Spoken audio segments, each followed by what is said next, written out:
ইস্তেগফারের মধ্যে সবচেয়ে বড় ইস্তেগফার সাইয়্যিদুল ইস্তেগফার। যত ইস্তেগফার আছে তার মধ্যে সবচেয়ে বড় ইস্তেগফার হচ্ছে সাইয়্যিদুল ইস্তেগফার। সাইয়্যিদুল ইস্তেগফার যে একবার দিনের বেলা পড়বেন, সে যদি সেদিন মারা যায় তাহলে তাকে মুহূর্তের মধ্যে আল্লাহ তাআলা জান্নাতি ঘোষণা করে দিবেন।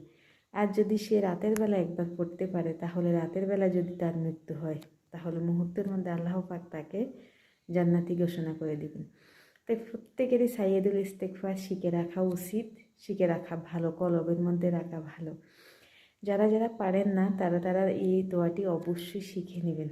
দোয়াটি হলো, আল্লাহুম্মা আনতা রাব্বি লা ইলাহা ইল্লা আনতা খালাকতানি ওয়া আনা আবদুকা ওয়া আনা আলা আহদিকা ওয়া ওয়াদিকা মাস্তাতাতু আউযু বিকা মিন শাররি মা সানাতু ওয়া আবু লাকা বিনিমাতিকা আলাইয়া ওয়া আবু লাকা বিজাম্মি ফাগফিরলি ফা ইন্নাহু লা ইয়াগফিরুয যুনুবা ইল্লা আনতা।